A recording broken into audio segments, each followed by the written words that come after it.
Okay, I got to do this for Aaron Brown and those students. Stephen Charles Bukowski in the house. Okay.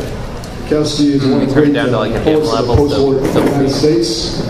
And he was for the working class, to say the least. Anyway, any of you who haven't seen the movie Barfly should go out and check it out. It's about his life. It's based on a screenplay. This is called The Shower. We like the shower afterwards. Oh, it's touchscreen. I like the water harder than she. Her face is always soft and peaceful. And she'll wash me first, spread the soap over my balls, lift the balls, squeeze them, then wash the cock. Hey, this thing is still hard.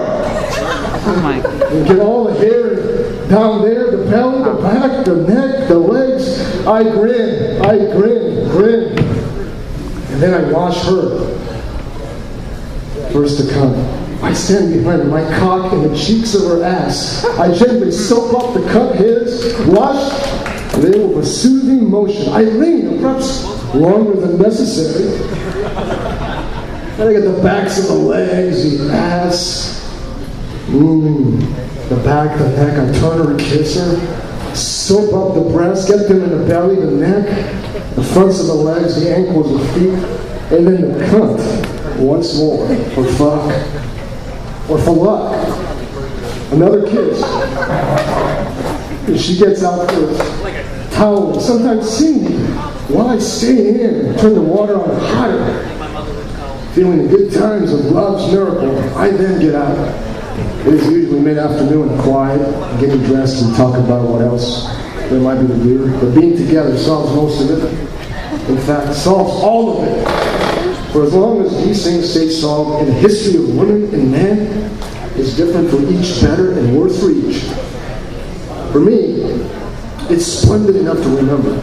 Past the marching of armies and the horses that walk the streets outside, past the memories of pain and the feeling of unhappiness, to say nothing of Columbus. Linda, you brought it to me. When you take it away, do it slowly and easily. Make it as if I were dying in my sleep instead of in my life. Amen.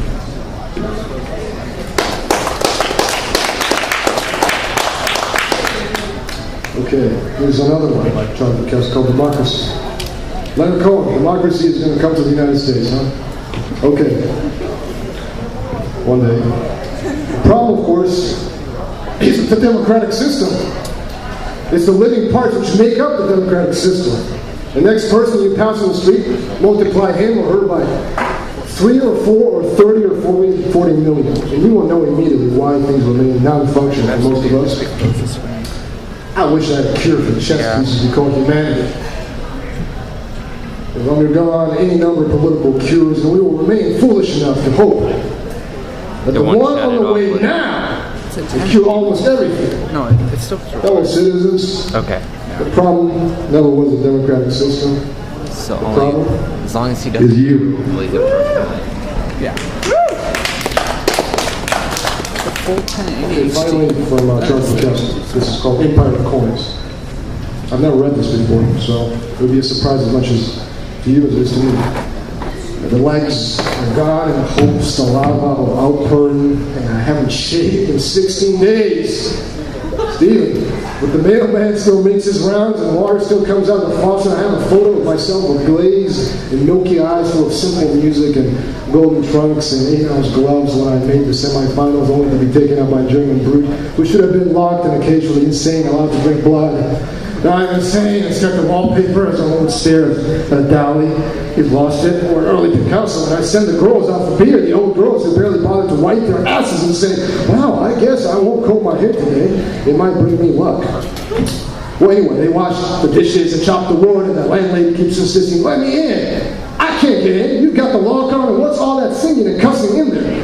But she only wants a piece of ass. Why she pretends she wants to rent? But she's not going to get either one of them. Meanwhile, the skulls of the dead are full of Beatles and Shakespeare and old football skulls like SC-16, ND-14, or John Baker field goal. I can see the fleet from my window.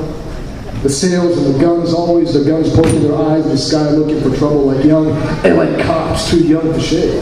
And the younger sailors out there sex hungry, trying to act tough, trying to act like men, but really closer to their mother's nipple than to the true evaluation of existence. I say, God damn it! Now my legs are gone and the outpourings to inside my brain.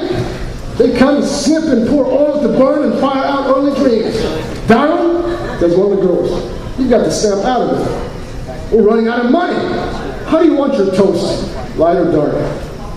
A woman's a woman, I say, and I put my binoculars between her kneecaps and I can see it where empires are falling. I wish I had a brush, some paint in a brush, I say. Why? Asks one of the whores.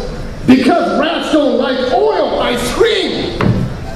I can't go on. I don't belong. I listen to radio programs and people's voices talking. I marvel. I think and get excited and interested over nothing. I flick out the lights. I crash out the lights and I pull the shades down. I tear the shades down and I light my last cigar. Imagine a dream jump off the Empire State Building into the thick-headed, bull-brained mob with a hard-on attitude. Already forgotten how to get a Normandy. Lincoln's stringy beard. All the bulls that have died to. Flashing red capes, all the loves that has died in real woman and real man. How fools have been elevated to the trumpet's succulent sneer, and have fought red-handed and drunk in slop-pitted alleys, the bartenders of this rotten land. And I laugh, I can still laugh. Who can't laugh when the whole thing is so ridiculous?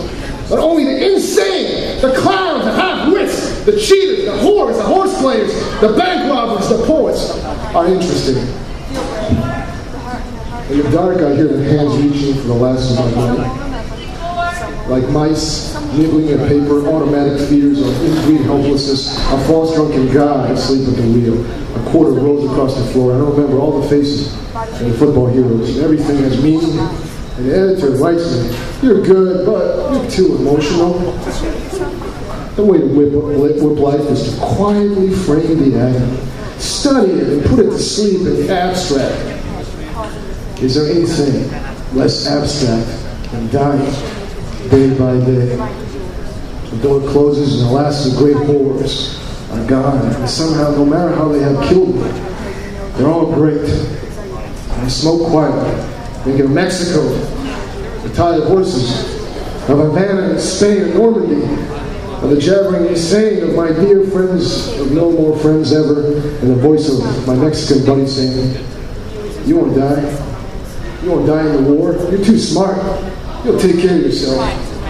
I keep thinking of the bulls, the brave bulls, dying every day. The whores are gone. The bombing has stopped for a minute. Fuck everybody.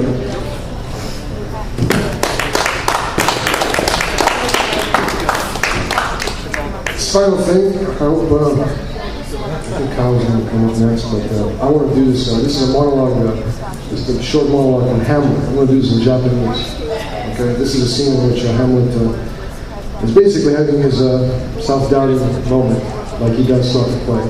But he decides, finally, despite his weakness, doubt, his fragility as a human being, he's going to take up this fateful revenge to fight for his dad and been killed by his uncle. So, if you don't understand, just, hey, read Shakespeare, Hamlet. This is the end of Act 2, Scene 2.